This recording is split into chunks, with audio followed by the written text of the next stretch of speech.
Syukur kita kepada Allah Subhanahu wa taala yang pada malam hari ini kita masih diberi kesehatan dan kesempatan sehingga kita masih bisa mengikuti sholat maghrib berjamaah. Alhamdulillah.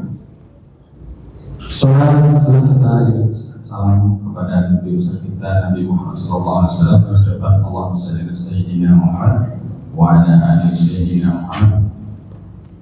Bapak-bapak, ibu-ibu yang kami muliakan dan kami hormati, pada malam hari ini kita akan mendengar tausiah dari Bapak Ustadz kita yang telah hadir pada malam hari ini. Mari kita ucapkan terima kasih yang sebesar-besarnya atas kehadiran beliau. Yang mana Bapak ini bernama Bapak Ustadz Salman Maidi, Pak ya? Ya, nanti Pak jelasin. Alhamdulillah, mudah-mudahan nanti apa yang akan disampaikan menjadi suatu pelajaran atau iktibar bagi kita semuanya dan kita ambil hikmahnya bersama-sama dan dapat kita laksanakan dalam kehidupan kita sehari-hari. Demikian kali itu yang saya sampaikan. Lebih kurang maaf dan lebih kurang hidayah. Assalamualaikum warahmatullahi wabarakatuh. Kepada Ustaz dan saudara segala hormat. Izin Pak ya.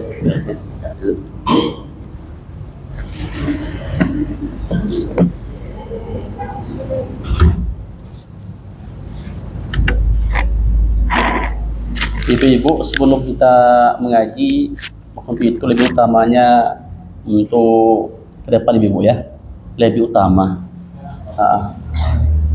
Nanti kalau izin tekan tua boleh permisi nanti.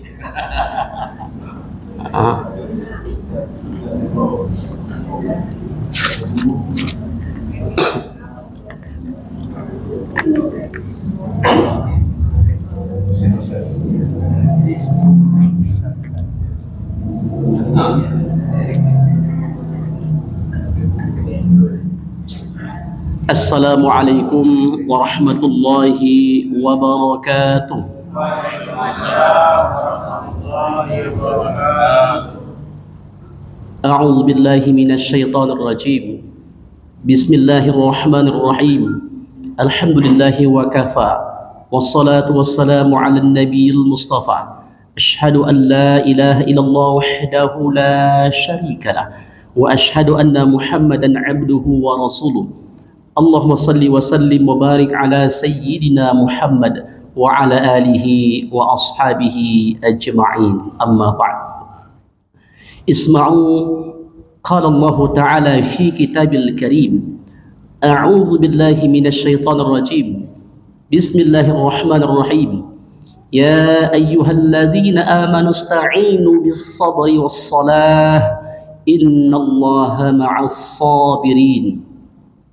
Wa qala Rasulullah sallallahu alaihi wasallam, as-salatu imaduddin, faman aqamaha faqad aqamaddin, wa man tarkaha faqad hadamaddin. Wa qala Rasulullah sallallahu alaihi wasallam, ni'matani maghbunun fihima katsirun minan nas, as-sihhatu wal faragh. Shadaqallahul azim wa sadaqan nabiyul karim. Yang kami muliakan Bapak Imam Masjid Al-Muttaqin yang dirahmati oleh Allah Subhanahu wa taala. Yang kami muliakan tokoh agama, tokoh masyarakat. Kemudian bil khusus kepada pengurus Masjid Al-Muttaqin, bapak-bapak, ibu-ibu, kaum muslimin wal muslimah rahimani rahimakumullah. Alhamdulillah ibu-ibu, pada hari ini kita diberikan kesehatan oleh Allah Subhanahu wa taala. Kesehatan yang ekstra itu ibu-ibu bermanfaat apabila kita laksanakan perintah-perintah Allah Subhanahu wa taala, mengokohkan iman kita kepadanya, menguatkan ibadah kita kepadanya, dan memperbaiki amalan kita kepada Allah Subhanahu wa taala. Itu merupakan manusia yang terbaik di sisi Allah Subhanahu wa taala. Karena sungguhnya Rasulullah sallallahu alaihi wasallam sabdakan, qala ni'matani maghbunun fihima katsirun minan nas, as-sihhatu wal faragh. Ada dua nikmat yang mana dua nikmat tersebut tertipu pada sebagian besar manusia, yakni nikmat kesehatan, yang kedua nikmat kesempatan Bapak Ibu. Kenapa demikian? Karena setiap waktu kita diberikan oleh Allah Subhanahu wa taala kesehatan, tapi masih juga lalai untuk beribadah kepadanya. Ketika azan dikumandangkan Bapak Ibu, kita masih sibuk saja ke sana kemari. Bagi ibu-ibu, ketika azan dikumandangkan Allahu Akbar, masih sibuk memasak. Bagi ibu-ibu, hayya 'alas shalah, masih sibuk nyuci piring.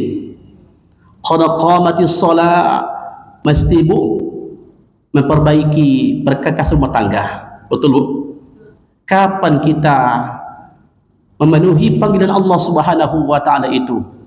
Selagi kita ibu-ibu sehat, kita gunakan jasmani kita untuk selalu beribadah kepada Allah Subhanahu wa taala. Berbicara tentang jasmani ibu-ibu, kita menengok orang yang sedang sakit di rumah sakit Bapak Ibu. Mereka luar biasa kejadian-kejadian yang mereka alami. Yang pertama, mereka ada menghembuskan napas, entah hidup, entah mau kematian yang akan datang kepada mereka. Kemudian kita masih hari ini diberikan kesehatan oleh Allah Subhanahu wa taala. Toh ketika kita dipanggil oleh Allah taala, Allahu Akbar, Allahu Akbar, di mana pendengaran kita ibu-ibu? Di mana hati kita? Sang pencipta kita memanggil makhluknya. Bagaimana bukti kita mentaati perintah-perintah Allah Subhanahu wa taala? Prinsip kita Bapak Ibu ada, pertama, wa ma khalaqtul jinna wal ins illa liya'budun. Tidak aku ciptakan jin dan manusia kecuali mereka menyembah kepadaku. Betul Pak? Prinsip utama itu Bapak Ibu. Yang kedua adalah bersyukur kepada Allah Subhanahu wa taala. Syukur diambil dari kata syakara, berterima kasih kepada Sang Khalik yang menciptakan jasad kita, rohani kita. Setiap waktu kita nikmati nikmat dari Allah Subhanahu wa taala, nikmat sehat, nikmat udara. Coba Bapak Ibu, kita diberikan ujian satu saja, napas sesak. Kenapa? Karena paru-paru terganggu. Kemudian napas sesak. Kenapa? Karena kita pilek Bapak Ibu. Susah berbicara. Contohnya, itu contoh yang kecil saja. Ketika satu persatu nikmat tersebut dicabut oleh Allah Subhanahu wa taala, masih banyak juga yang mengeluh kepada Allah. Tanda buktinya kita makhluk yang mengalami keluh kesah, diberikan nikmat yang sedikit, yang banyaknya lupa berterima kasih kepada Allah Subhanahu wa taala. Sedikit ibu-ibu rezeki dari Allah yang berupa uang gaji suami, misalnya 5 juta sebulan, kalau borongan lancar. Kalau tak gimana? Terjadi keluh kesah dengan apa? Biaya anak sekolah, kredit motor, kontrakan rumah, dikaji semuanya. Kenapa? Karena dirinya, jiwanya tidak memberikan yang terbaik untuk Allah Subhanahu wa taala, beribadahnya kepada Allah Subhanahu wa taala. Kalau kita ibu-ibu ibadahnya ikhlas, kita butuh dengan Allah Subhanahu wa taala, niscaya Allah akan dekat dengan kita Bapak Ibu. Dekat dengan kita. Seandainya kita hari ini masih lagi memiliki suatu hal-hal yang ganjal dalam diri kita, masih diberikan kesehatan, kesempatan, tapi kita mencintai dunia semata, melupakan kehidupan akhirat yang nyata. Yang kedua adalah kita mencintai bangunan, melupakan hisab. Kemudian kita mencintai harta benda, merupakan sedekah. Kita mencintai anak istri merupakan bidadari surga. Dalam mana Bapak Ibu? Dalam sekali. Bagi siapa itu Ustaz? Bagi orang-orang yang mempergunakan nikmatnya untuk beribadah kepada Allah Subhanahu wa taala. Kaum muslimin wal muslim rahimani rahimakumullah. Kita sampaikan doa dan salam kepada baginda Rasulullah sallallahu alaihi wasallam dengan ucapan Allahumma salli wa sallim wa barik ala sayyidina Muhammad wa ala ali sayyidina Muhammad. Assalamu alayka ya Rasulullah, assalamu alayka ya Nabi Allah. Mudah-mudahan kita mendapatkan syafaat kelak di yaumil akhir bersama baginda Rasulullah sallallahu alaihi wasallam. Bapak Ibu, tak terbayangkan huru-hara terjadi di yaumil akhir nanti, bahkan sejengkal jarak matahari dengan kepala kita. Tapi istimewanya hari Bapak Ibu, bagi muazin mengumandangkan azan 40 hari 40 malam lamanya, mereka akan tegak kepalanya, tidak akan terinjak oleh begitu ribuan banyaknya umat manusia di yaumil akhir nanti. Tentunya bagi muazin, seorang azan tersebut dikumandangkan ikhlas karena Allah Subhanahu wa taala, Allahu akbar, Allahu akbar.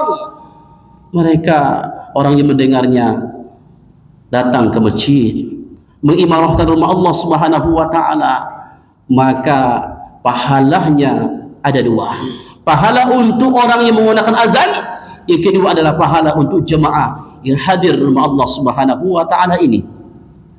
Bapak Ibu rahmati Allah Subhanahu wa taala, gunakanlah waktu yang pendek ini untuk selalu takarub kepada Allah Subhanahu wa taala, dekat dengan Allah. Pujilah Allah. Kita butuh Allah Subhanahu wa taala. Contoh Bapak Ibu, kita ni sakit nanti, berarti kita butuh dengan Allah karena kita ingin sehat. Kemudian kita butuh Allah karena ini kita hidup susah Bapak Ibu, kita ingin rezeki yang berkah, anak soleh soleha, istri soleha. Bapak Ibu, berarti tandanya kita butuh dengan Allah Subhanahu wa taala. Untuk itu selalulah menghambakan diri kita kepada Allah Subhanahu wa taala. Kita makhluk mesti wajib mentaati perintah Khaliqnya, yaitu Allah Subhanahu wa taala. Soal Bapak Ibu, soal catatan yang pertama, kaum muslimin wal muslim rahimani rahimakumullah. Kita ambil tema kita hari ini adalah nilai-nilai Isra Mi'raj. Apa Bapak Ibu? Nilai-nilai Isra Mi'raj. Kaum muslimin wal muslim rahimani rahimakumullah. Yang pertama Bapak Ibu, ayat dari surah Al-Isra. Nah, mohon dicatat. Ada dua kalimat yang mesti kita tahu hari ini. Yang pertama, kenapa nama ayat tersebut memiliki dua sebutan nama surahnya. Yang pertama boleh Al-Isra, yang kedua boleh Bani Israel. Isra artinya adalah perjalanan baginda Rasulullah sallallahu alaihi wasallam dari masjid ke masjid. Yang kedua adalah Bani Israel, mengisahkan tentang keturunan Israel, Nabi Yaqub alaihi salatu wassalam. Bani artinya adalah keturunan, anak cucu. Bapak Ibu, ini nanti ada namanya zurriyat, ada namanya al-asbat, ada namanya bani.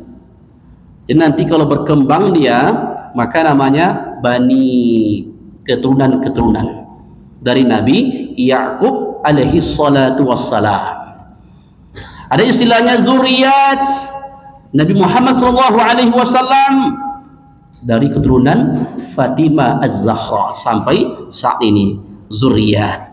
Kata-kata yang ideal Bapak Ibu. Tapi banyak hari ini kita tak paham apa maksud itu. Bani apa? Zuriyat apa? Al-asbat apa? Al-asbat itu Bapak Ibu sering digunakan untuk keturunan-keturunan para nabi, seperti Nabi Ibrahim, Nabi Musa, Nabi Isa, dan seterusnya.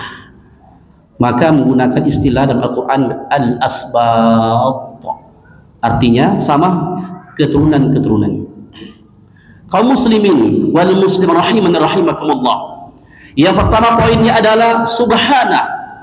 Allah Ta'ala gunakan kalimat subhana itu artinya mensucikan Allah Subhanahu wa Ta'ala. Bapak Ibu, kita Bapak Ibu adalah hamba yang penuh dengan dosa, khilaf, salah.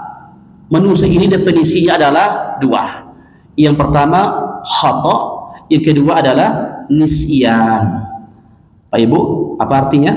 Khata itu artinya salah. Nisyan artinya apa Bu? Lupa.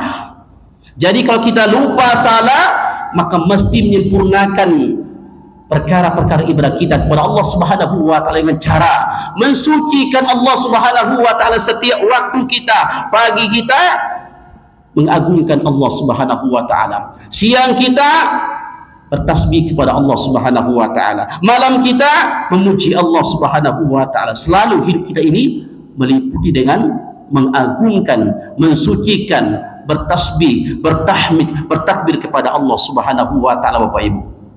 Karena sungguhnya Allah itu adalah zat yang maha suci.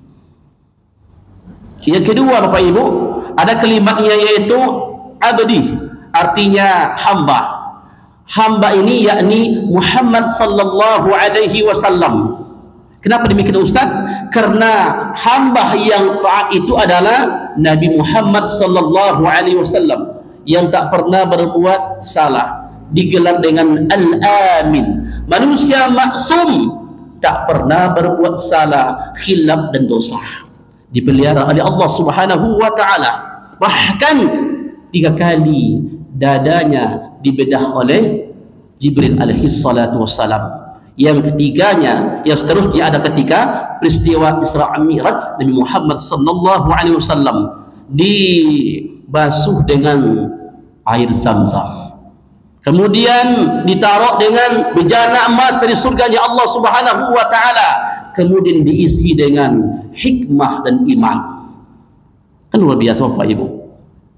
Apa maknanya?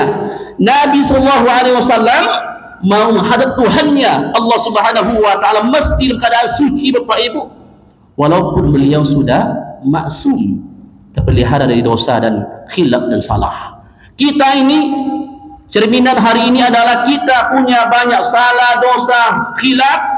Mesti kita yang pertama kalau kita menghadap Allah itu adalah bertaubat. Taubat dengan sebetul-betulnya kepada Allah. Pikiran bertaubat, perkataan bertaubat, perbuatan bertaubat kepada Allah. Kalau nanti ada orang yang berkata Bapak Ibu, dia berkata saya sudah taubat, belum, kecuali dia memenuhi 3. Yang pertama, pikirannya selalu jernih, tidak ada sesuatu yang negatif thinking.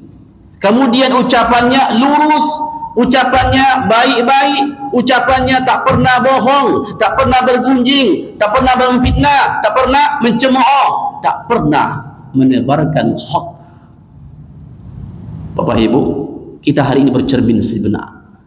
Kita ini termasuk mana? Apakah insan yang penuh dengan dosa atau insan yang suci?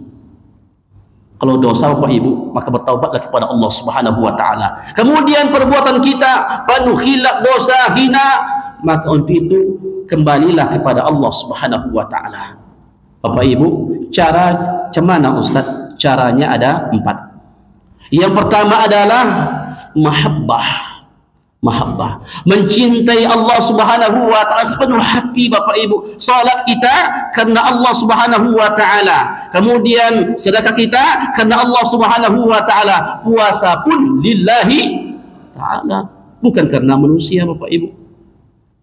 Nanti tolong cari Bapak Ibu, mana amalan dikarenakan oleh karena manusia, nggak ada.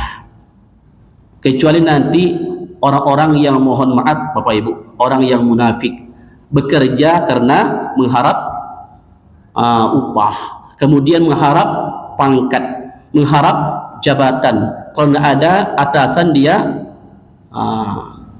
luar biasa Pak Ibu. Dan untuk itu kita mesti semuanya karena Allah Subhanahu wa Ta'ala. Jangan nanti terbesit dalam ibadah kita oleh karena sesuatu kita termotivasi oleh karena jabatan, oleh karena pangkat, oleh karena tahta, oleh karena satu daripada banyaknya kehidupan dunia yang kita inginkan, yaitu sifat ambisi yang terlalu, Bapak Ibu. Kemudian yang kedua adalah khauf, Bapak Ibu.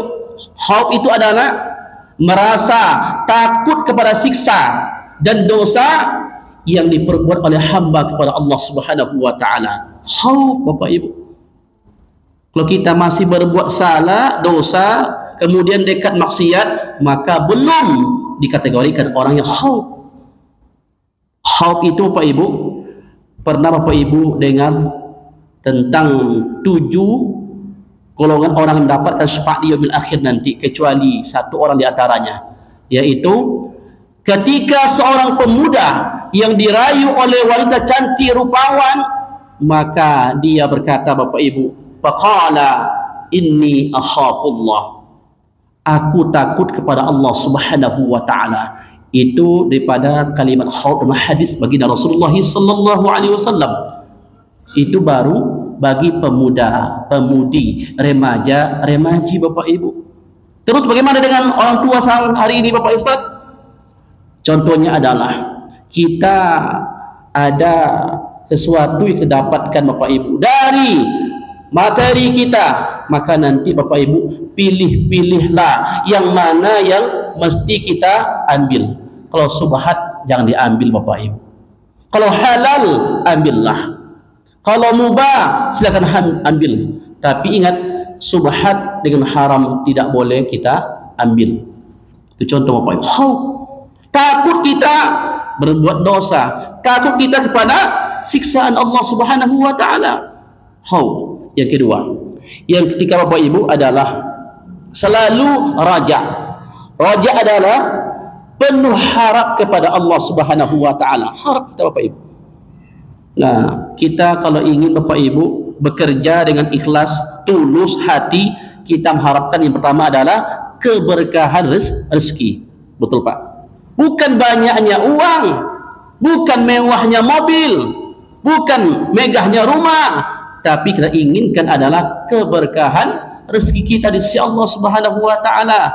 Ada orang mendapatkan rezeki dari Allah Subhanahu wa taala, tapi hidupnya sering gelisah, Pak.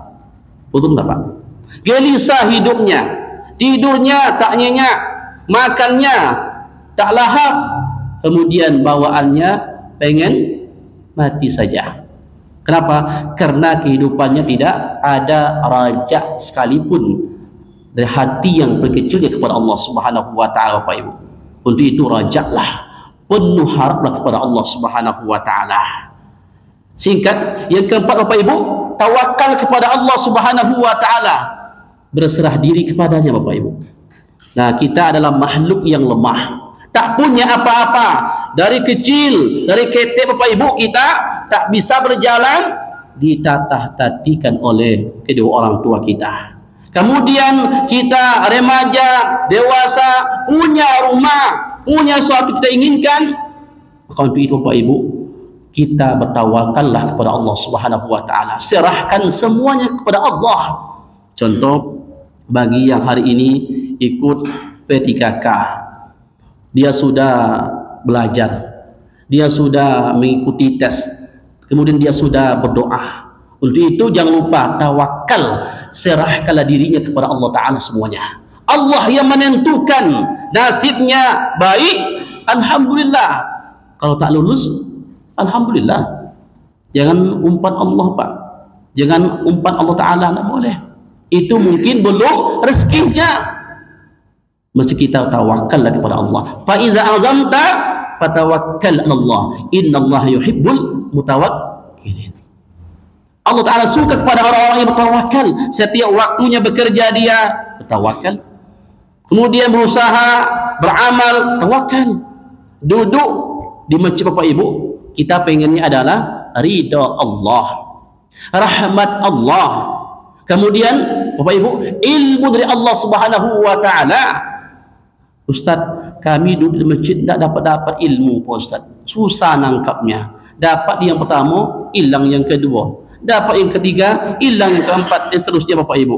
Kenapa? Karena kurang tawakal Bapak Ibu. Tawakal. Caranya adalah kita seru Allah Ta'ala, duduk i'tikaf kita, berdoa kita, dengarkan dengan seksama mungkin. Kalau ragu nanti badanyo. Itu salah satunya. Tawakal Bapak Ibu. Masuki poin yang berikutnya, yang ketiga, tentang nilai masjid Bapak Ibu. Masjid itu adalah diambil dari kata sajadah. Bapak Ibu nanti bukan sajadah ini sajadah pakai ta marbutoh di akhir kalimat. Dia kata benda Bapak Ibu sajadah, tapi sajadah artinya sujud.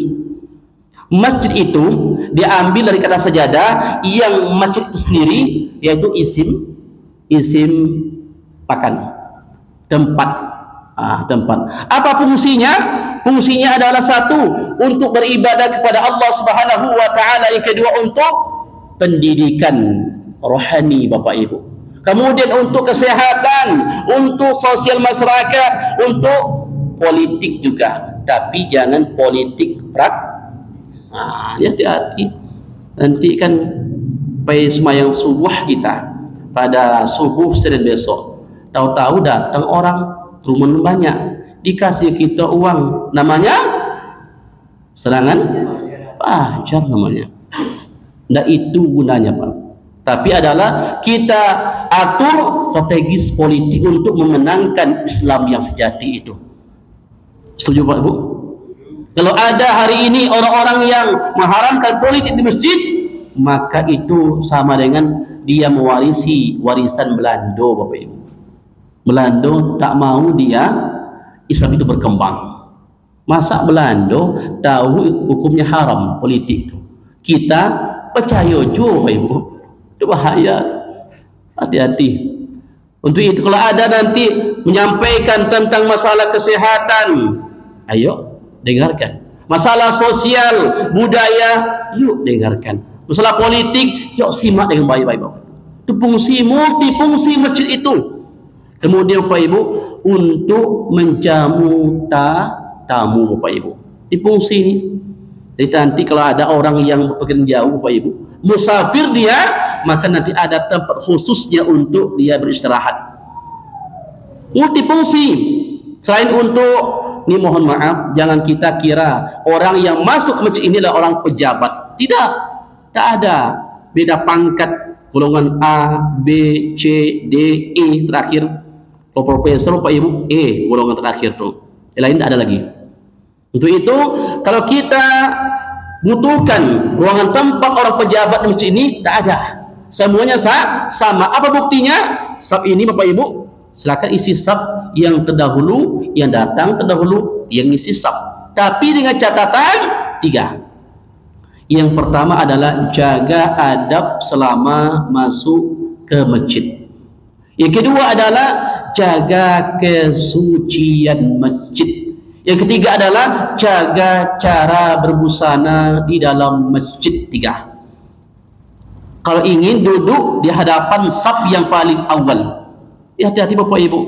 Ini contoh berdiri.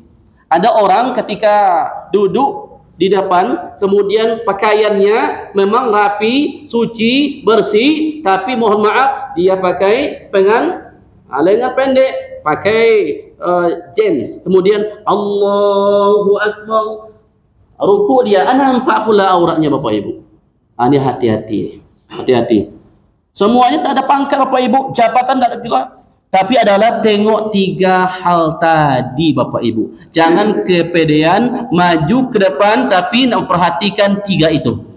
Sama seperti orang yang ketika Ramadan berlalu Bapak Ibu, kemudian takbir datang, kemudian dia tak puasa, dia tak solat, dia tak i'tikaf, tapi dulu duduk dia di depan, Allahu Akbar, Allahu Akbar, dia dulu Pak Bu, ya kan? Kalau biasa tuh dengan pedenya dia maju ke depan, padahal tidak mengerjakan 3, tak puasa, tak solat, tak i'tikaf. Jangan hati-hati, kita mesti muliakan masjid dengan 3 hal tersebut. Kemudian kalau ada nanti perempuan, ibu-ibu yang lewat ke masjid dimohon perhatikan baik-baik. Jaga satu, sikap. Dua, perbuatan dan perkataan harus dijaga. Kemudian cara berpakaian. Nah nanti Bapak Ibu kalau ada kiranya seperti itu tak terjaga, maka boleh Bapak Ibu nasihatin yang terbaik. Wahai ibu, wahai saudariku, ini masjid, pekarangan masjid mesti suci, rumah Allah mesti suci. Boleh datang dengan catatan 3 tadi. Perkataan mesti harus sopan, perbuatan sikap mesti terjaga, kemudian pakaian mesti menutup aurat. Ada Bapak Ibu seorang wanita mampir dia ke kamar mandi masjid, kemudian tak berjilbab, dia pakai celana legging. Kemudian apakah kita reaksinya biasa saja? Tidak. Nanti buat Bapak Ibu di papan peringatan, ketika menuju area masjid maka wajib menutup aurat. Ingat nih, live streaming. Bagi kaum muslimat ketika menuju ke masjid maka 3 hal. Yang pertama, jaga perkataan. Yang kedua, jaga perbuatan dan sikap. Yang ketiga adalah jaga cara berpakaian. Ingat. Kemudian lanjut Bapak Ibu, kita mesti mengimarkan masjid dengan ruh masjid, dengan cara beribadah. Ibadahnya salat nomor 1, kemudian sunnah rawatib, kemudian zikir, kemudian doa, kemudian salam-salaman Bapak Ibu. Nah hari ini Bapak Ibu jarang dikerjakan orang di masjid. Yang pertama Bapak Ibu, mohon maaf, yaitu zikir, mungkin zikir dalam berjamaah kita. Yang kedua adalah bersalam-salaman. Ini jangan marah Bapak Ibu. Ini adalah khilafiyah ulama saja. Kalau ingin bersatu kita, maka kerjakan yang sunnah-sunnah, walaupun ringan-ringan saja. Salam-salaman kan ringan Bapak Ibu. Ringan apa? Ringan. Tapi kalau kita wujudkan, bisa menghapuskan dosa, bisa menambahkan pahala, bisa mengangkat suatu martabat kita di sisi Allah Subhanahu wa taala. Tepuk nanti tangannya. Bertanda keakraban, bertanda kebersamaan, bertanda persatuan. Ada Bapak Ibu, ada orang masuk ke masjid tapi dia ngumpul saja. Siapa lo katanya. Ini hati-hati Bapak Ibu. Itu gunanya kita selalu bersalam-salaman, ngikutin sunnah Rasulullah sallallahu alaihi wasallam. Bagi yang berbeda pendapat nggak apa-apa, maka hormati orang yang khilafiyah, pendapat yang berbeda, itu fikih.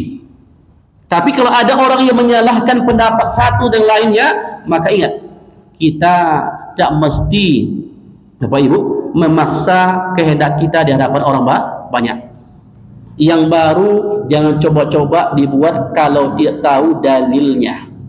Yang kedua adalah kalau kita ingin fasih dalam keadaan fikihnya, maka kita mesti menguasai yang namanya, yang pertama usul fikih, yang kedua adalah kaidah fikhiyah, yang ketiga adalah fikihnya. Nah ini kalau kita tidak mau disalahkan atau menyalahkan orang Bapak Ibu, kuasai semuanya. Kemudian yang selanjutnya ada Bapak Ibu, kita mesti meningkatkan namanya kualitas masjid kita. Ini luar biasa Bapak Ibu, AC-nya luar biasa dingin, kemudian nyaman di sini. Kemudian pertanyaannya adalah, masih adakah Bapak Ibu remaji, masih adakah pemuda-pemudi?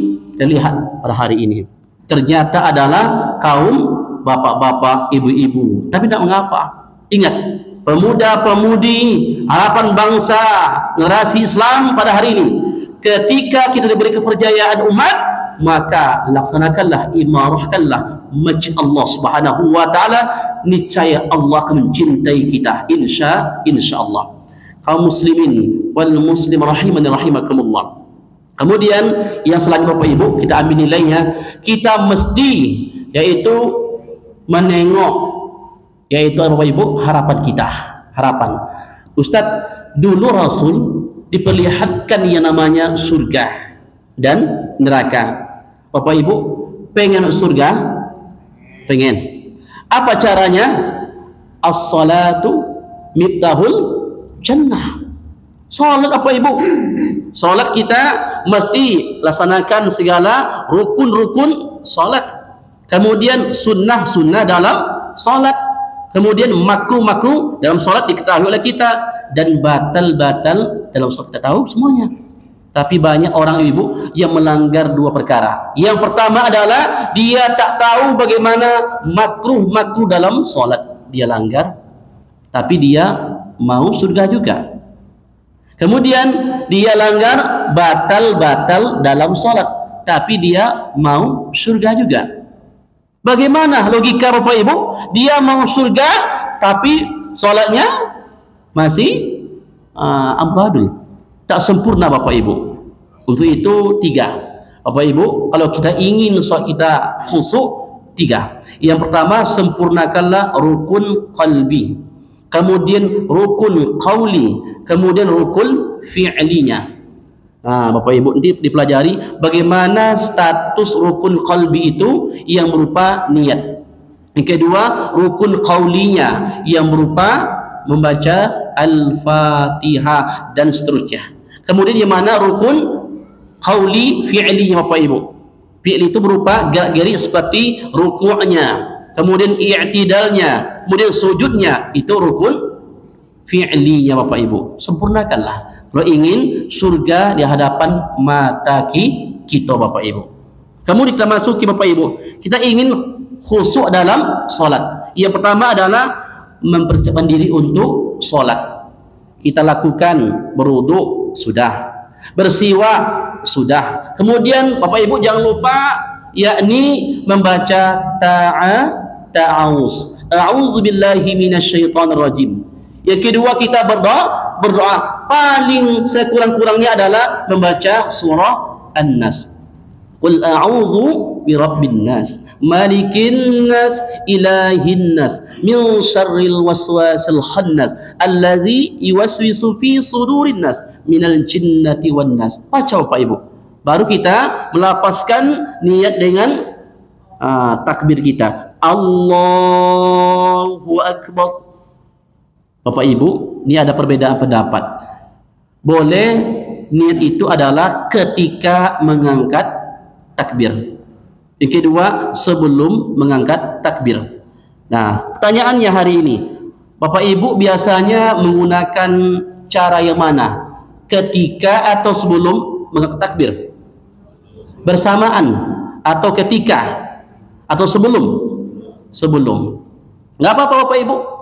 Kalau pribadi ketika. Allahu Akbar. Bersamaan berarti alif sampai ra. Langsung Bapak Ibu. Letakkan posisi tangan kanan di atas tangan kiri. Ini cara khusyuk beribadah salat. Bapak Ibu ingat 3 macam, bukan 3 ya. Ini 3 pemilihan enggak. 3 ini Bapak Ibu taruh sini Bapak Ibu. Taruh sini. Kemudian taruh sini Bapak. Jangan sekedar letak saja di sini Bapak Ibu. Taruh di bagian lengan kiri ini. Nah, lengannya. Bapak Ibu, ini ada manfaatnya. Ini ada kesehatan di balik takbir kita tersebut. Di balik kekhusyukan juga ada kesehatan Bapak Ibu. Ya. 3 begini caranya. Caranya mengangkat takbir, letakkan posisi tangan kanan di atas tangan kiri. Khusyuk salat dapat kesehatannya. Oke. Kemudian Bapak Ibu jangan lupa tumaknina Bapak Ibu. Bertenang. Ada orang yang salat tapi dia seperti salat Allah. Ada Bu? Ada ya. Seperti orang yang ya berlarian dikejar oleh ini bahaya nih. Ya kan? Hati-hati. Atau seharusnya salat Bapak Ibu itu 5 menit menjadi 3 menit. Hati-hati. Ada orang sholat tarawih Bapak Ibu 1 nafas ada Al-Fatihah 1 nafas Bapak Ibu. Ada surah pendeknya 1 nafas ada. Tapi orang ingin khusyuk maka bacalah per ayat Bapak Ibu. Jangan nanti kan satu nafas Al-Fatihahnya, kemudian so pendek satu nafas, enggak. Kalau ingin khusuk Bapak Ibu, hayati baik-baik, Allahu Akbar, maka baca Al-Fatihahnya per ayat tartil. Kemudian ayat pendeknya, Al-Baqarah Alhamdulillah, Ali Imran Alhamdulillah, An-Nisa Alhamdulillah. Tapi enggak sanggup Pak Ustaz, yang salah adalah Al-Ikhlas. Boleh Bapak Ibu, tidak masalah. Tapi ingat, Al-Ikhlasnya jangan baca satu nafas. Kalau ingin khusuk ibadah salat kepada Allah Subhanahu wa taala. Kemudian terakhir Bapak Ibu, bentar lagi azan. Kemudian kita mesti yaitu yakin ini adalah salat terakhir untuk kita. Ini yakin kita Bapak Ibu. Kita salat nih merasa ini salat terakhir untuk kita semuanya. Allahu Akbar, dihayati bacaan-bacaannya, disempurnakan gerak-gerik kita, dari rukuk kita, sujud kita disempurnakan. Kenapa? Ini boleh jadi salat terakhir untuk kita semuanya Bapak Ibu. Khusuk kita Bapak Ibu. Tak ada orang salat bermain, tak ada. Begini Bapak Ibu, kakinya begini, tangannya begini, ya kan? Ada Bapak Ibu? Ada, tidak sempurna Bapak Ibu. Kalau orang yang mencuri dalam salat itu adalah orang yang Bapak Ibu rukuk dan sujudnya tidak sempurna, termasuk orang yang mencuri dalam salatnya. Allahu a'lam, karena sudah berbunyi. Kaum muslimin wal muslimin rahimakumullah, kita berdoa kepada Allah Subhanahu wa taala, mudah-mudahan Allah berikan ilmu dalam hati kita. Amin amin ya rabbal alamin. Bapak Ibu, mohon tinggalkan tangannya sejenak, berdoa kepada Allah Subhanahu wa taala, mudah-mudahan kita diijabahkan doanya. Na'udzubillahi minasyaitonir rajim. Bismillahirrahmanirrahim. Alhamdulillahi rabbil alamin. Wal 'aqibatu lil muttaqin. Assalatu wassalamu ala asrafil anbiya'i wal mursalin wa ala alihi wa ashabihi ajma'in. Duhai Allah, ampuni dosa-dosa kami ya Allah. Dosa zahir, dosa batin kami ya Allah. Dosa kaum muslimin dan muslimat di Palestin ya Allah. Kokohkanlah akidah mereka ya Allah. Kuatkanlah iman mereka ya Allah. Tolonglah mereka ya Allah untuk menghadapi ujian dan musibah ini ya Rabbal Alamin. Ihdinas siratal mustaqim, siratal ladzina an'amta 'alaihim ghairil maghdubi 'alaihim waladdallin. Amin. Allahumma faqihna fid din wa 'allimna at-ta'wil bi rahmatika ya arhamar rahimin. La ilaha illa anta subhanaka inna kunna minaz zalimin fastajabna lahu wa najjaynahu minal ghammi wa kadzalika nunjil mu'minin bi rahmatika ya arhamar rahimin. Istajib du'ana ya Allah ya rabbal alamin. Sallallahu alaihi wasallam walhamdulillahi rabbil alamin. Akhirul kalam, subhanakallahumma bihamdika nashhadu an la ilaha illa anta nastaghfiruka wa natubu ilaik. Assalamualaikum warahmatullahi wabarakatuh. Waalaikumsalam warahmatullahi wabarakatuh.